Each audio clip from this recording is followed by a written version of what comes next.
ኦርቶዶክስ ቤተክርስቲያን ይህንም ያህል መስቀል አንጠልጥላ ኢየሱስ ሲባል ሰዎችን ታሳድድ ይሆን? ክፍል 2 ወቅቱም የጾም አይደል? ኑ እስኪ እናውጋ ኑ።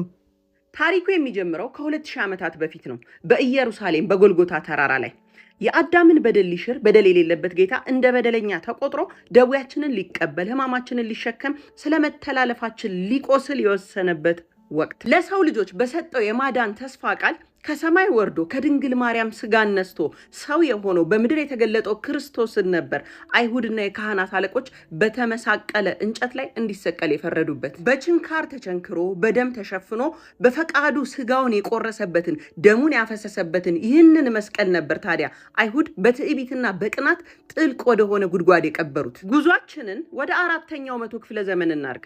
የዓለም መድኃኒት ያረፈበትን መስቀል ለ300 ዓመታት ወደ ሸፈኑበት ዘመን የሮማ ንግስት የንጉስ ቆስጠንጢኖስ እናት ንግስት እሌኒ የክርስቶስን መስቀል ለማግኘት የቆረጠችበት በታላቅ ተጋድሎ በረጅም ጊዜ ልፋትና ድካም የመስቀሉን ማረፊያ ቦታ ያስቆፈረችበት በመስከረም 17 ቀን መስቀሉን አግኝታ በመጋቢት 10 በጎልጎታ ቤተ መቅደስ አሰርታ ያስቀመጠችበት ወቅት። ይህም ወቅት አልፎ በታሪክ ሂደት የሮማውያን ግዛት እየደከመ ሲመጣ ነበር መስቀሉ በግብጽ ነገስታት እጅ የወደቀው። በዚሁ ወቅት ነበር ያ የድል ነሺዎች ምልክት የክርስቶስ አርማ የአጋንንት መቀጥቀጫ ክርስቶስን ላመነ የተሰጠውን ምልክት መስቀልን ወደ ሀገረ ኢትዮጵያ ሊያመጡት መሻት መጓጓት ያደረባቸው ኢትዮጵያዊ ንጉስ የተነሱት። ኢትዮጵያዊው ንጉስ አጼ ዳዊት ንጉስ አጼ ዳዊት ከዕለታት አንድ ቀን ከግብጽ የደረሳቸውን ደብዳቤ ቢከፍቱት በግብጽ የምንኖር እኛ ኦርቶዶክሳውያን በሃይማኖታችን እየታረድን ነው በገዢው መንግስት የሚል መልእክት አገኙበት።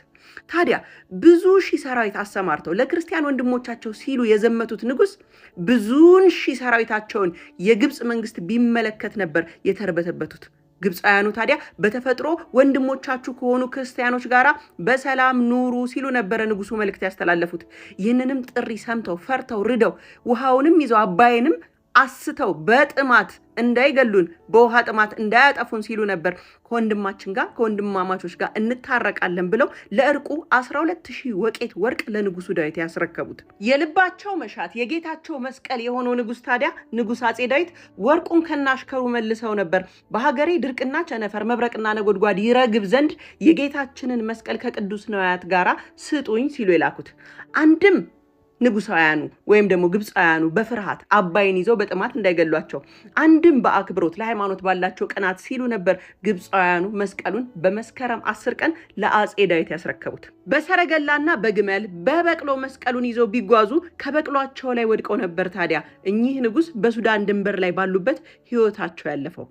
በድንጋጤ የንጉሱን ሬሳ ይዞ ሰራዊቱ ወደ ቤተ መንግስት ነበር የተመለሰው መስቀሉን በዛው ትቶ። ጊዜያት አልፈው ከርሞ ልጃቸው ቢነግስ አጼ ዘርዓ ያዕቆብ የአባቱን ስራ ሊጨርስ ጉዞን ነበር ወደ ሱዳን ያደረገው።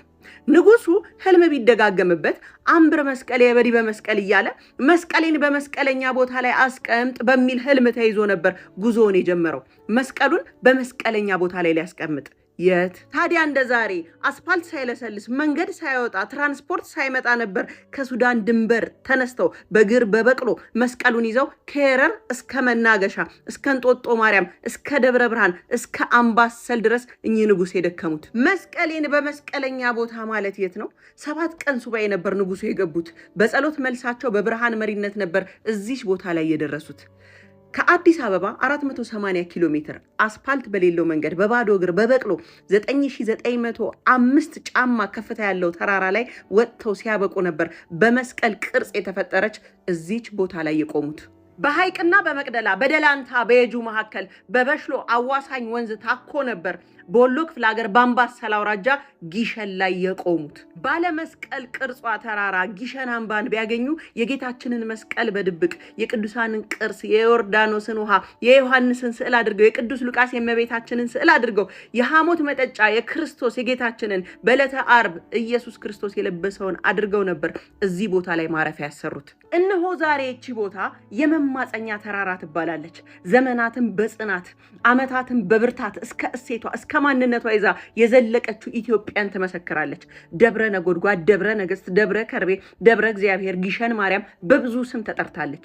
የታታሪ ነገስታት፣ የትጉ ካህናት፣ የጽኑ መንግስታት ማደሪያ፣ የነገስታት ልጆች መማሪያ ቦታ ሆና አገልግላለች። ከአራተኛው መቶ ክፍለ ዘመን አንስቶ ምድር ከሰማይ ጋር፣ ታሪክ ከመንፈሳዊነት ጋር ተዋህዶ የዘመናት ሚስጥር የተሰወረባት የኢትዮጵያ የሃይማኖት ታሪክ ቁልፍ ምስክር ሆና መሐከሏ ገነት ዳሯ እሳት ይሁን፣ የበረረ ወፍ የሰገረ ቆቅ አይታረድባት ተብላ ደሙ የፈሰሰበት ስጋው የዋለበት ሰይጣን ዲያብሎስ ድል የተነሳበት እኛ ደግሞ ከጨለማ ወደ ብርሃን የወጣንበት በፈቃዱ የተሰቀለበትን ዕፀ መስቀሉን ይዛ የክርስቶስ መስቀል ስር የሚያለቅሱ የሚማልዱ መነኮሳት፣ ካህናት፣ መምህራኖቿን አቅፋ የመስቀሉን የፍቅር መገለጫነት እያስተማረች የድል አርማዋን አስቀድማ የፈውስ ምንጭነቱን እያሳየች የድህነት ምልክቱን እያሳለመች ቦታዋን ለረገጡ ንስሐ እየሰጠች በመስከረም ወር መስከረም 21 መስቀሉ ኢትዮጵያ መርገጡን በማስመልከት በመስከረም 21 ግሸን መድረሱን በማስመልከት በመስከረም 21 ቤተ መቅደስ ተሰርቶ ቅዳሴ ቤቱ መባረኩን በማስመልከት ልጆቿን እየጠራች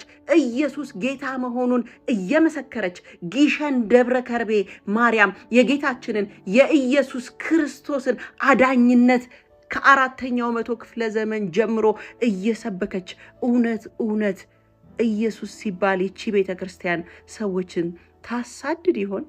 በዚህች ምድር ላይ ብዙ ቀሪ እድሜ የለኝም። ይህንን ቪዲዮ የምሰራው ለልጆቼ ነው። ልጆቼ እድሜያችሁ ከደረሰ ይህን ታሪክ ለታሪክ ቅብብሎች ለልጆቻችሁ አስቀምጡት።